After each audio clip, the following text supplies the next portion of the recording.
क्या आपने कभी सुना है कि ब्रह्मांड का स्वामी, जिसे रिझाने के लिए दुनिया भर से 56 भोग और अनमोल रत्न चढ़ाए जाते हैं, वो भगवान किसी के पीछे पीछे नंगे पैर कांटों भरी झाड़ियों में जा सकते हैं, वो भी सिर्फ एक साधारण लड़की का गीत सुनने के लिए?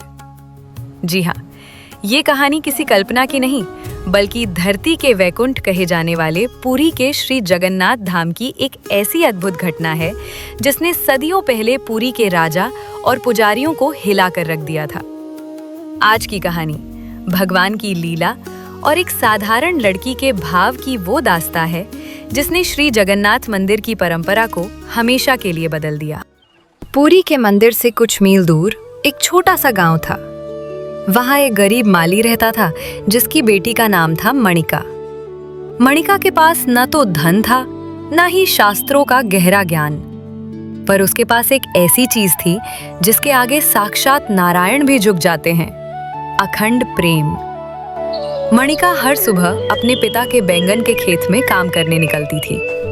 जब वो कोमल हाथों से मिट्टी खोदती या बैंगन तोड़ती तो वो शांत नहीं रहती थी। वो महाकवि जयदेव द्वारा रचित गीत गोविंद के पदों को गुनगुनाती थी। मणिका की आवाज में वो दर्द और वो पुकार थी जैसे साक्षात राधा रानी कृष्ण को बुला रही हों। मणिका को अंदाजा भी नहीं था कि उसकी इस पुकार ने स्वर्ग के द्वार खटखटा दिए थे। अब यहाँ से कहानी एक रहस्यमयी मोड़ लेती है। श्री जगन्नाथ मंदिर की परंपरा के अनुसार रात को पहरा पड़ता है, यानी भगवान को सुलाने के बाद मंदिर के भारी कपाट लोहे के तालों से बंद कर दिए जाते हैं। सुरक्षा इतनी कड़ी कि एक परिंदा भी पर न मार सके। लेकिन जैसे ही मणिका अपने खेत में अपना गीत शुरू करती, मंदिर के भीतर एक चमत्कार होता। प्रभु श्री जगन्नाथ अपने रत्न सिंहासन को छोड़कर सूक्ष्म रूप में मंदिर की दीवारों को पार कर बाहर निकल जाते। वे मणिका के उसी बैंगन के बगीचे में पहुंच जाते और झाड़ियों के पीछे छिपकर मंत्रमुग्ध होकर उसका गाना सुनते। उन्हें ना अपनी महिमा की सुध रहती, ना ही अपने राजसी वस्त्रों की। वे तो बस उस भक्त के प्रेम में खो जाते। पश्यति दिशि दिशि रहसि भवन्तम्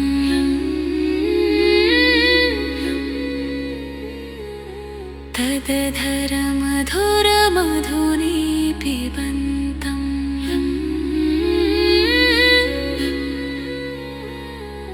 नाथ हरे जगन्नाथ हरे सीदति राधा वासगृहे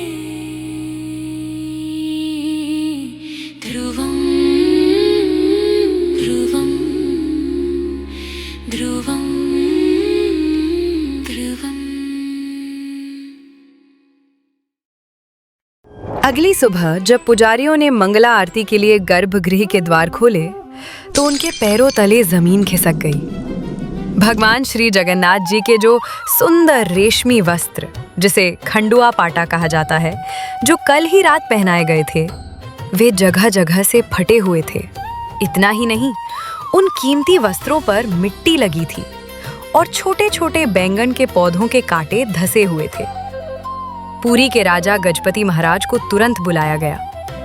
राजा को लगा कि शायद किसी ने रात में चोरी की कोशिश की है या पुजारियों से कोई बड़ी भूल हुई है। मंदिर के कपाट तो बंद थे, फिर भगवान के कपड़े कांटों से कैसे फट गए? पूरी शहर इस रहस्य से कांप उठा। उसी रात प्रभु श्री जगन्नाथ स्वयं राजा के सपने में आए। उनके चेहरे पर वही मयूर पंख सी मुस्कान थी। महाप्रभु बोले, हे राजन, मेरे सेवकों को दंड मत देना।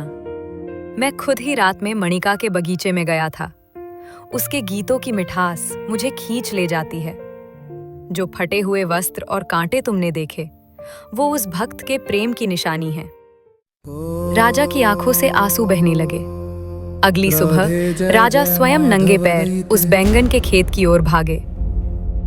विरह विधुरा रमते नहि चिते कुंजवने विलसति रतिरंगा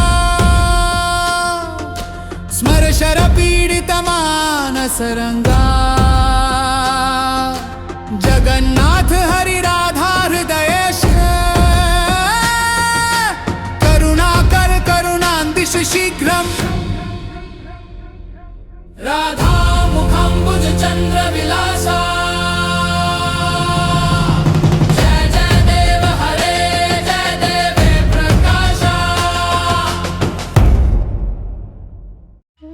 राजा ने उस गरीब लड़की के चरणों में झुककर प्रणाम किया, क्योंकि जिसे पाने के लिए ऋषि मुनि हजारों साल तपस्या करते हैं, उन्हें उस लड़की ने अपने गीतों से बांध लिया था। उस दिन के बाद पुरी के राजा ने एक ऐतिहासिक आदेश जारी किया। उन्होंने कहा कि अब से हर रोज रात को सोने से पहले भगवान जगन्नाथ को गीत गोविंद सुनाया जाएगा।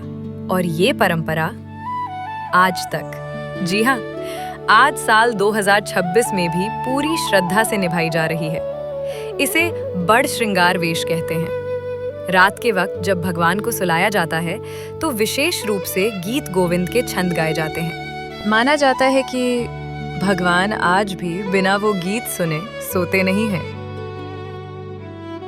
इतना ही नहीं, भगवान के कपड़े भी विशेष बुनकरों से बनवाए जाते हैं, जिन पर सुइयों से नहीं बल्कि बुनाई के साथ गीत गोविंद की पंक्तियां लिखी होती हैं। इसे खंडुआ पाटा या गीत गोविंद पाटा कहा जाता है।